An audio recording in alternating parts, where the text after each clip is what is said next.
Hi, my name is Jennifer Evans. I'm the ELA consultant at St. Clair County RESA, and we are starting a new project called Guided Reading by the Month, where we will have kindergarten through 5th grade teachers videotape a guided reading lesson as they progress through the school year, so that you will be able to see what the teachers do in the beginning of the year and how they set up the routines and procedures, all the way through what's taking place as students learn the work that they are applying in guided reading into their independent practice. So we hope you enjoy this episode of Guided Reading by the Month. Hi, I'm Shyla Eagle and I teach 5th grade here at Kimball Elementary. This is a little bit of a reflection of a guided reading series we've been working on all year long.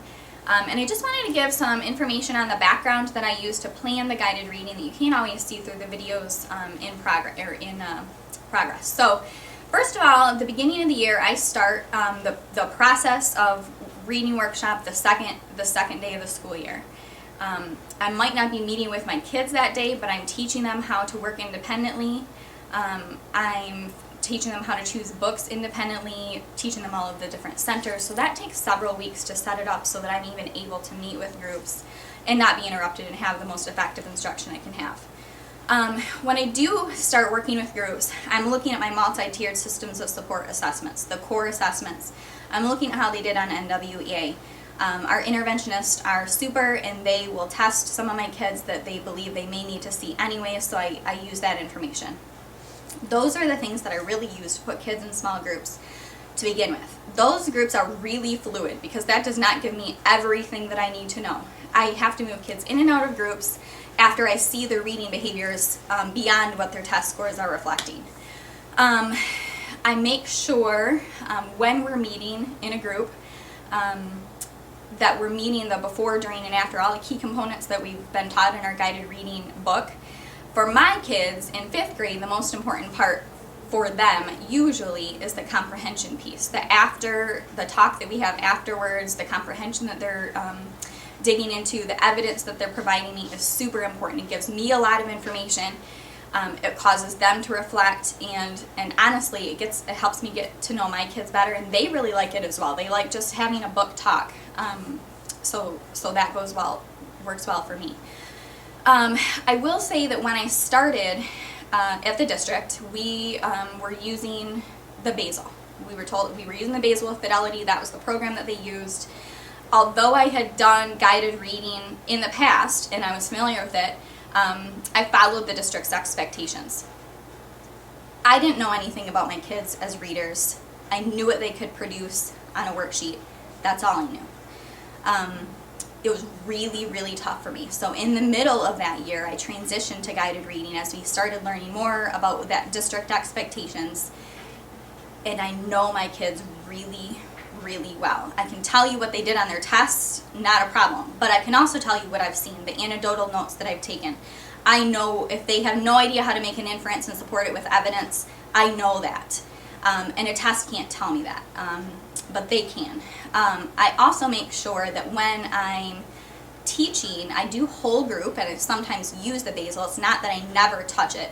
But let's say I'm modeling the 7 comprehension strategies. Well, if we're talking about connections, I might be reading that part of that book and doing a think aloud about how I'm making connections to myself and to the world around them and to another text. And then when we're talking in small group, that's what we're talking about. If we're talking about the 5 different text structures of nonfiction, in my group, we're reading nonfiction and we're talking about the text structure. Which one is it? How do you know that? What is the evidence that you have? Are the different pieces of the text different text structures? Whatever it is. So my whole group lesson definitely matches what we're doing in small group, as well as builds upon what we've already done. It's not like we don't ever go back to what I've taught in the past. It's not the only thing we're talking about, but it definitely is a focus, and we're at least touching on that during our small group lesson. When I'm observing my kids during the small group lessons, sometimes I stop them in the middle of whatever is going on, and we use that teachable moment to clarify some misunderstandings or to push them further. Like, well, what are you thinking? That's not exactly accurate. Well, why are you thinking that? And talk to your partner about why you think that. And force them to dig a little deeper into their minds about why they're thinking something instead of just spitting it out on paper. Again, giving me a ton more information than I can ever get just grading a worksheet. They like guided reading. They get really disappointed if we have, M-Step or something comes up, we're not able to do guided reading. They'll be asking me about, well, when are we going to do it? Today was my day, and now I don't get to meet with you tomorrow because it's not my day, so I have to wait till the next day. It's not easy by any means. It's probably the most difficult subject to plan because it takes time and because I have to think about what each kid is needing and where am I going. Maybe I'm referring to my basal and looking at what the topics there are. How can I use that to help me? Are we struggling with comprehension? Are we struggling with fluency? You really have to dig in and figure out what your kids need so it's not a script that I get to follow and I know what's going to come next, because I don't always. I might not know what's coming next week until I figure out what they don't know this week. But if you persist, it absolutely pays off.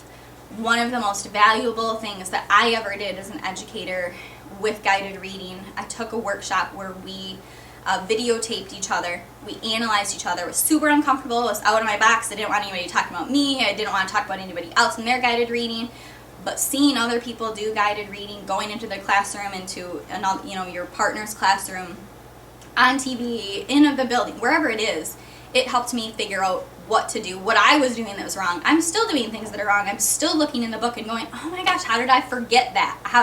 I knew it at one point, but you forget. I constantly have to refresh my memory. And I'm okay with that because I'm not perfect, but I know that I'm doing what's best for my students, the best that I can, all of the time.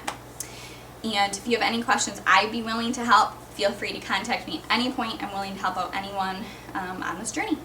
So from Port Huron Area School District, I want to thank you for being one of the teachers that they selected for this project, and also from St. Clair County RESA, allowing us into your classroom every month to see how you run your guided reading lessons so that there might be a model out there for teachers to watch. As you suggested, that was part of your growing in this journey, and Absolutely. We certainly appreciate all your help. Oh, thank you very much. I appreciate it. I hope you enjoyed this episode of Guided Reading by the Month. We'll see you next time.